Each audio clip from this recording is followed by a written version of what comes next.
मेरा नाम मनोज कुमार है। दिल्ली नॉलेज ट्रैक में मैं आपके सामने उपस्थित हूँ। मैं सिविल सर्विसेज के 1994 एग्ज़ाम बैच से हूँ और मेरी service Indian railway personal service भारतीय रेलवे कार्मिक सेवा है।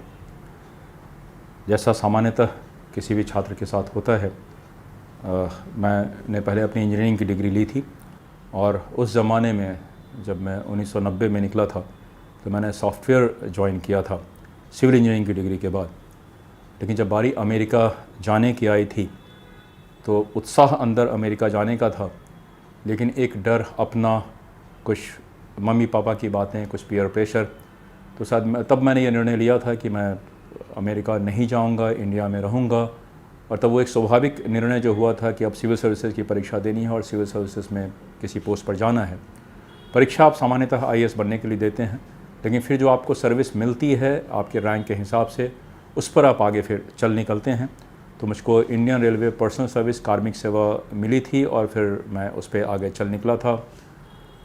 यदि हम कुछ शब्दों में इस नौकरी को बयां करना चाहें तो ये अकेली सर्विस गवर्नमेंट ऑफ इंडिया की है जो एचआर की सर्विस है, जहाँ पे आप कार्मिक सेवा में शुरू से अंत तक प्रोफेशनली रहते हैं। रेलवे विभागों में बटा है और हर विभाग के लोग उस विभाग में शुरू से अंत तक अपना कार्य करते हैं, कुछ जनरल पोस्ट को छोड़कर।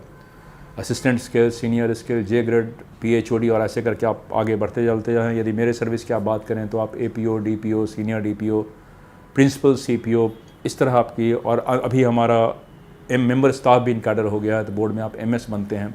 ये आपके अपने सर्विस के पोस्ट होते हैं। इसके अलावा रेलवे में जर्नलिस्ट का पोस्ट होता है। आप डिवीज़न में एडीआरएम बनते हैं, डीआरएम बनते हैं, हेडक्वार्टर में आप एजीएम और जीएम बनते हैं, और रेलवे बोर्ड में आप मेंबर स्टाफ। और यदि आपने सही उम्र पर यह नौकरी ज्वाइन की और आपका रिकॉर्ड अच्छा रहा है तो मेंबर स्टाफ से हो सकता है किसी दिन आप रेलवे के सीआरबी भी बन जाए। तो ये नौकरी आपको वो सारे अवसर देती है यदि आप सही समय पर अपनी नौकरी में आए हैं और आपका रिकॉर्ड एक सही अपने नौकरी का रहा है। यदि मैं अपने जर्नी को देखूं तो एक बड़ी उतार चढ़ाव की जर्नी रही है, लेकिन मज़ेदार जर्नी रही है। मुझको अपना वो समय याद है जब मैंने सिविल सर्विसेज का अपना फॉर्म भरा था और आईएएस, आईपीएस और उन सब पोस्ट के बाद रेलवे की सर्विसेज आई थी और मुझको बही खाता बहुत अच्छा नहीं लगता, तो मैंने अकाउंट का ऑप्शन नहीं भरा था। ट्रैफिक में दिन रात की मारामारी रहती है, वो मारामारी मुझे बहुत पसंद नहीं थी। पुलिसिया स्वभाव मेरा नहीं था, तो आईआरपीएस मेरा नॉर्मल ऑप्शन था। उस समय हम लोग ये कहा करते थे कि as a person I would prefer not to deal with nuts and bolts, I prefer dealing with human being. तो नौकरी मैंने वो चुनी थी जो मानव संसाधन से जुड़ी थी, जिसमें आप आदमी से बात करते हैं, उससे इंटरेक्ट करते हैं। मैं निम्न मध्यवर्गीय परिवार से हूँ और जो एक कश्मकश होती है ज़िंदगी जीने की, जो परेशानी तय होती है हर छोटा काम कराने की, आपको वो अपना ज़माना याद आता है जब किसी सर्टिफिकेट के आपको टेस्ट कराना होता है और मैं किसी अधिकारी के कमरे के बाहर 1 घंटे का इंतज़ार कर रहा था इस बात का कि वो आएगा और मेरे सर्टिफिकेट का टेस्ट करेगा और तब मैं कोई फॉर्म भर पाऊँगा। तो उस स्थिति से निकलकर वहाँ आना जहाँ पे ये काम खुद करते हैं तो आपके मन में बहुत सारी भावनाएं होती हैं। आप एक ऐसी नौकरी चाहते हैं जहाँ ऐसे आशा भरी निगाहों को आप शाम में संतुष्ट देख सकें अपने कार्य से, ये आपकी इच्छा होती है। मेरी पहली नौकरी की मेरी पहली पोस्टिंग शियालदा में एज एपीओ थी।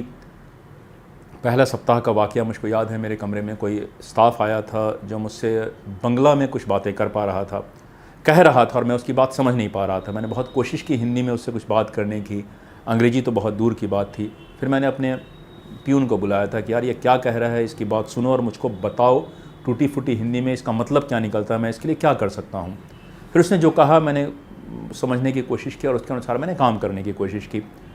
6 साल तक करीब मैं बंगाल में रहा। मैंने सियालदा से अपने करियर की शुरुआत की थी। फिर मैं डब्ल्यू बन के कचरापारा वर्कशॉप है, कंचनपारा उसका नाम था, जो कचरापारा में धीरे धीरे कन्वर्ट हो गया है नाम।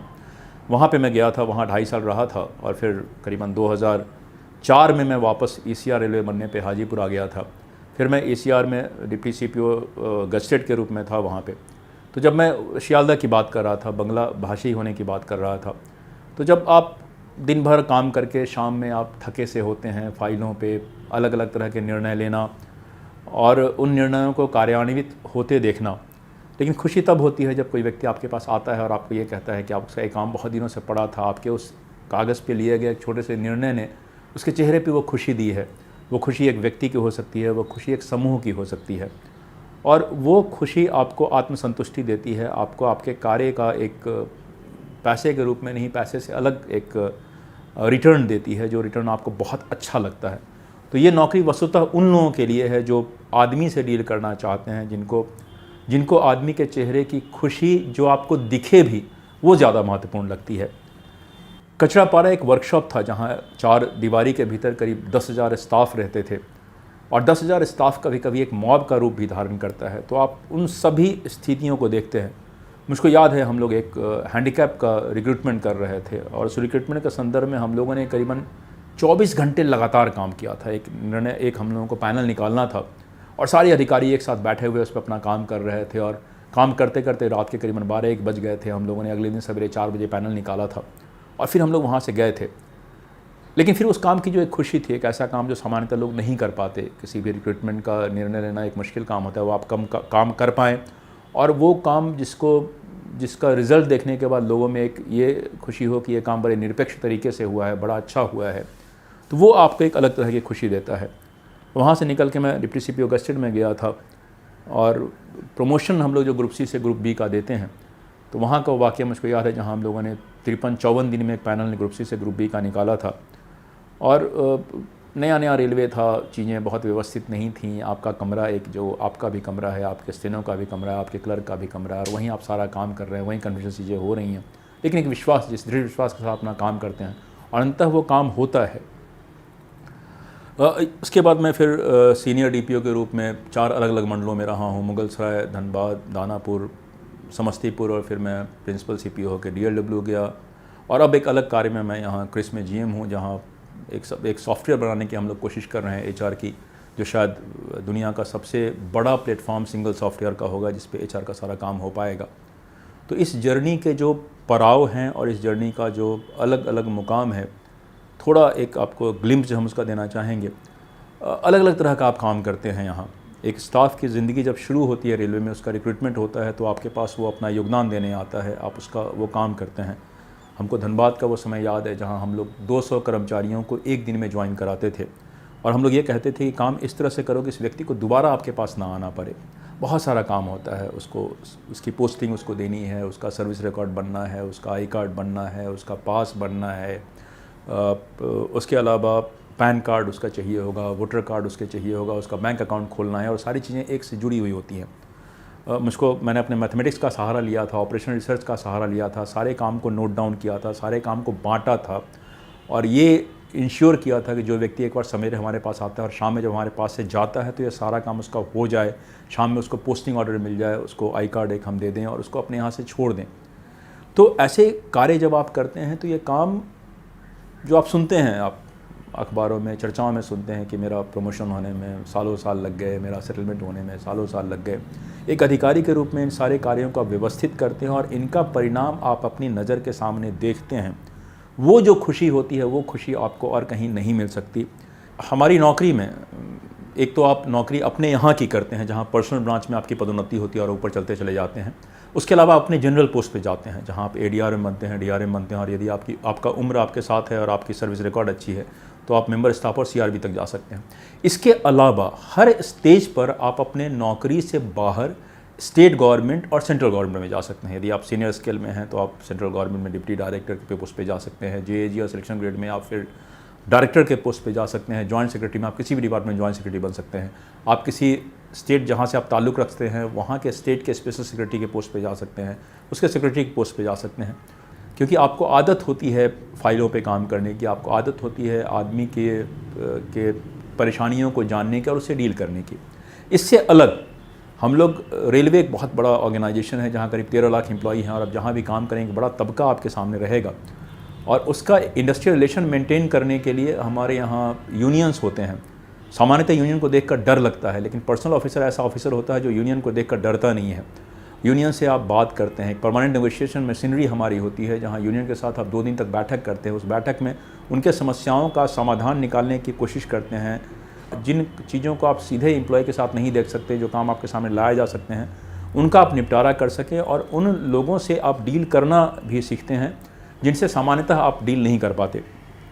इसके अलावा एज पर्सनल ऑफिसर आप वेलफेयर मेजर्स में हिस्सा ले सकते हैं।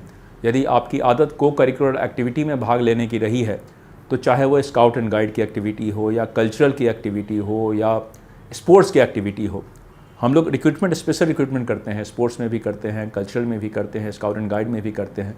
उसके साथ साथ उनके क्रियाकलापों को न केवल मॉनिटर करते हैं बल्कि उनको हम रेलवे में बढ़ावा भी देते हैं, और ये सारा काम सामान्यतः पर्सनल ऑफिसर के कार्य के दायरे में आता है।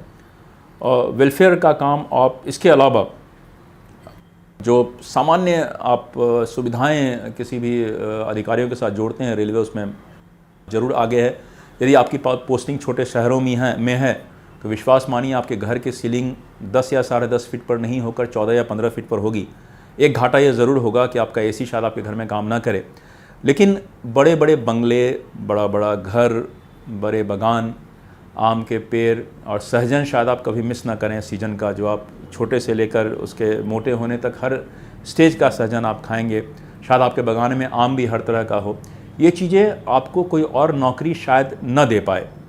इसके अलावा आप एक कॉलोनी के इन्वायरमेंट में रहते हैं। रेलवे की हर जगह एक कॉलोनी होती है जहाँ आपके बच्चे हर तरह से एक ग्रुप का हिस्सा होते हैं, उनके लिए सारी एक्टिविटी होती है एक लेवल की जो बनी होती है।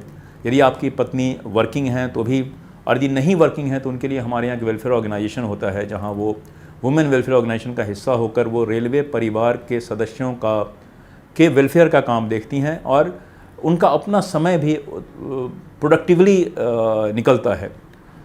महत्वपूर्ण केवल ये नहीं होता कि आप तनख्वाह कितनी पाते हैं, महत्वपूर्ण केवल ये नहीं होता कि आप काम क्या करते हैं, महत्वपूर्ण ये होता है कि आपको संतुष्टि आपके कार्य से कितनी मिलती है।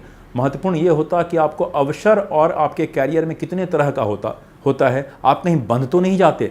इन सारे आयामों पर यह सर्विस खड़ा उतरता है। आप अपने सारे एम्प्लॉय से डील करते हैं, उनके चेहरे की खुशी आपको एक अलग तरह की संतुष्टि देती है, अलग तरह का अनुभव देती है। आप उनके लिए भले का काम कर सकते हैं। जो हम सोसाइटी के लिए काम करने की बात करते हैं, रेलवे का परिवार 13 लाख एम्प्लॉय होता है, 4 से यदि हम गुना कर दें तो 52 लाख का तो सीधा परिवार हमारा हो गया, प्लस उससे जुड़े बहुत सारे लोग होते हैं। तो उस पूरे तबके के लिए आप कुछ कार्य कर सकते हैं जिससे उनको संतुष्टि मिल सके। ये आपके हाथ में है। ये अपने आप में एक बहुत सही अर्थों में समाज सेवा होती है जिसके लिए हम सिविल सर्विस ज्वाइन करते हैं। इससे अलग यदि हम अपना कैरियर अलग तरह से चलाना चाहते हैं तो रेलवे से अलग हम डेपुटेशन पे सेंट्रल गवर्नमेंट में या स्टेट गवर्नमेंट में किसी भी पद पर जा सकते हैं।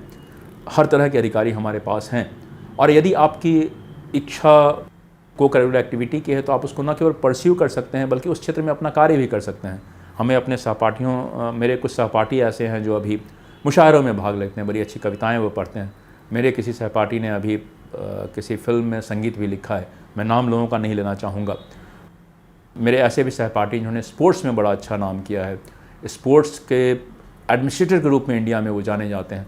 तो जितने तरह के कार्यकलाप आप एक व्यक्ति के जीवन में सोच सकते हैं, आपको हर तरह के कार्यकलापों में आपकी रुचि के अनुसार भाग लेने का और उस एरिया के एडमिनिस्ट्रेटर बनने का मौका आपको मिलता है। और हमेशा याद रखें, ये अकेली HR सर्विस है प्रोफेशनल जो गवर्नमेंट में है, जिसके लिए आपको गवर्नमेंट अपने ट्रेनिंग के थ्रू आपके डिग्री के बाद तैयार करती है। वो ट्रेनिंग अलग तरह की IIM से लेकर और हर संस्थानों में आपको प्रोफेशनल होने की, HR प्रोफेशनल होने की ट्रेनिंग दी जाती है।